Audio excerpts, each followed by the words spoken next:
Between 2015 and 2024, at least 147 sailboats were found abandoned across the Pacific. Not wrecked, not sunk in storms, walked away from. When a single engine part takes 8 weeks to arrive and repair costs exceed the vessel's entire value, abandonment stops looking like failure and starts looking like arithmetic. The real question is what forces so many sailors to that breaking point. A single receipt from a marina in the Marquesas can tell the story in numbers. Docking a 38-foot cruiser costs between $10 and $25 a day, depending on location and season. Over a month, that's $600, just for the right to tie up. Add the fuel bill.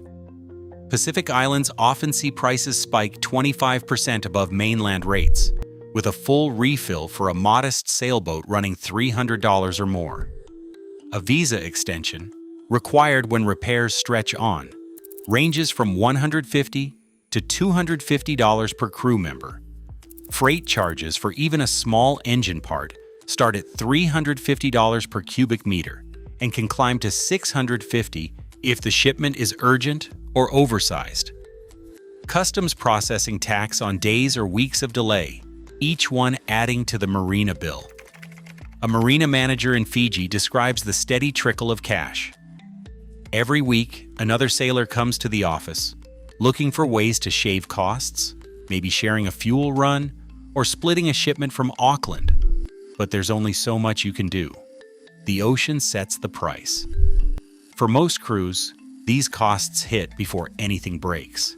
Even without a major failure, the routine expenses of food, water, fuel, visas, and dockage can drain a well-planned budget in a single season.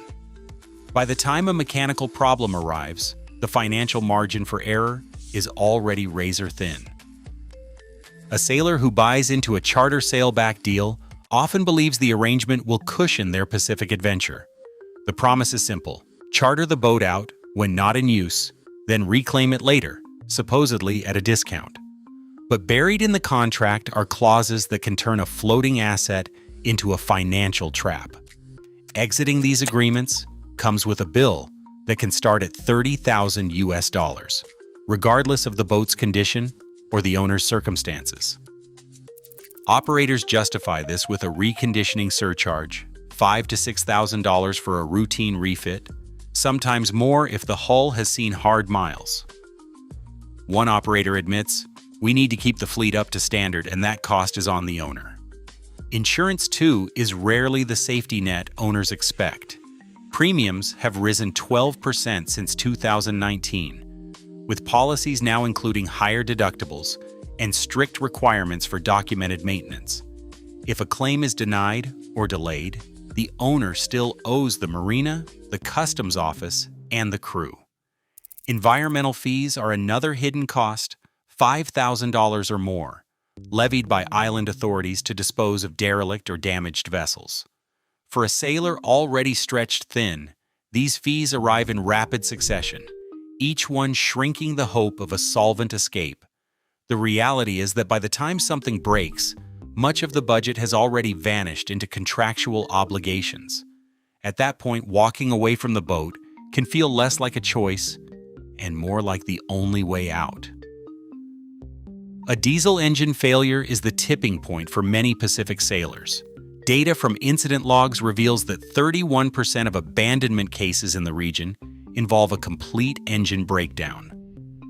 The most common culprit is a clogged fuel system, responsible for nearly half of all failures, a problem that can strike even after routine maintenance, especially when island fuel contains water or debris.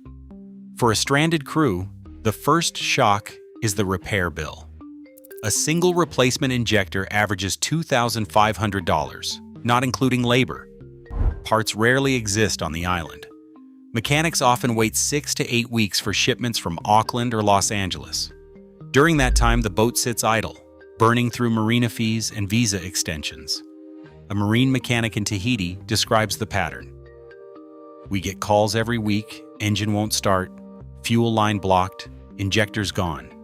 The owner asks for a quote, and when they hear the number, you can feel the panic. Freight alone can add $350 to $650 per cubic meter, and customs delays are routine. When the part finally arrives, the labor charge for installation and testing runs $1,500 to $2,500, depending on the island. By then, many owners have already spent a season's budget just waiting. The domino effect begins with a single engine failure but quickly spreads. Lost propulsion means lost refrigeration, dead batteries, and mounting stress. For some, the cost and the weight are simply too much. The engine becomes the first link in a chain that leads, step by step, to abandonment. A snapped rig or cracked bearing is not just a technical setback, it's a financial cliff. In the Pacific, the cost to replace a single custom rudder bearing ranges from $7,500 to $9,000, with an extra $4,500 just to ship a new spar from New Zealand or Australia. These numbers don't include labor or the weeks spent waiting for parts to clear customs, each day adding to marina and visa bills. For many, this is where the budget finally gives way.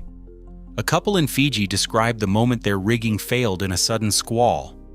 The quote for repairs landed like a punch, more than they had left in savings, and more than the boat itself might fetch on resale.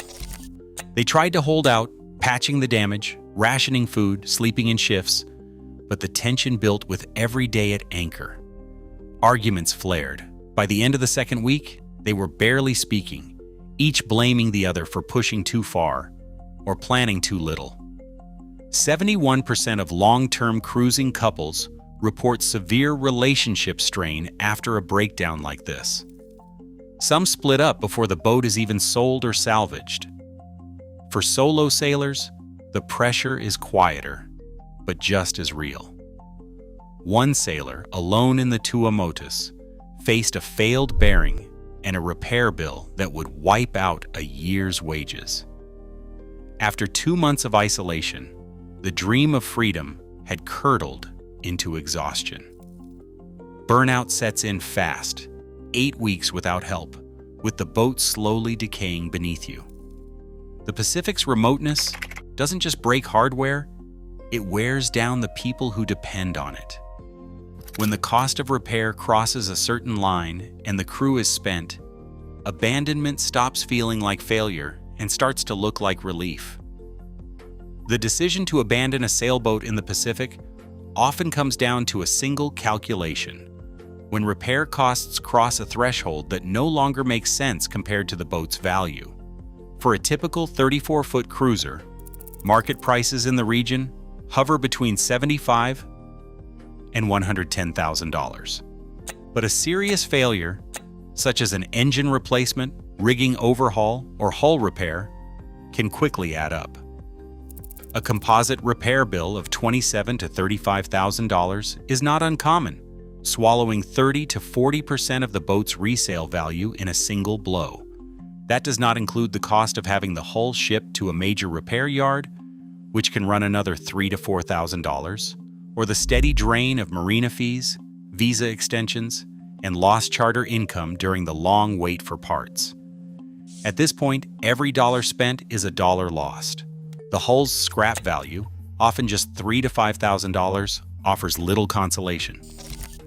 When the sum of repairs and logistics matches or exceeds what the boat is worth, the numbers leave little room for sentiment. Owners weigh the cost of shipping, the price of waiting, and the dwindling hope of recouping any investment. For many, the math makes the choice clear: walk away, cut losses, and leave the Pacific with nothing but the lessons learned. Across the South Pacific, the evidence of abandoned dreams gathers quietly in bays and harbors. Coast Guard logs count 147 derelict sailboats left to decay between 2015 and 2024, with 62% of these clustered in the southwest region, Fiji, Vanuatu, the Cook Islands. The hulls tell their own story. 78% are more than 30 years old, their faded names and peeling paint a reminder of decades at sea. These boats were never meant to end as ghost ships. For most owners, the voyage began with hope. 70% set out chasing the freedom of the open ocean. But 22% ran short on money before their journey was halfway done. The contrast is stark. The myth of endless adventure collides with the reality of budgets stretched thin, maintenance deferred, and repairs that never come. Each abandoned vessel is more than a casualty of bad luck.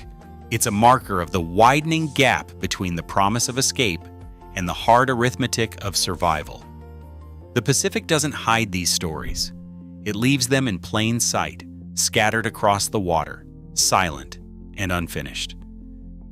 Today, the Pacific remains littered with abandoned sailboats, each one a warning.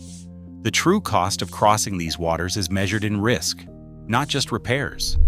As more dreamers set sail, the divide between fantasy and reality only widens. The ocean doesn't forgive illusions, it exposes them.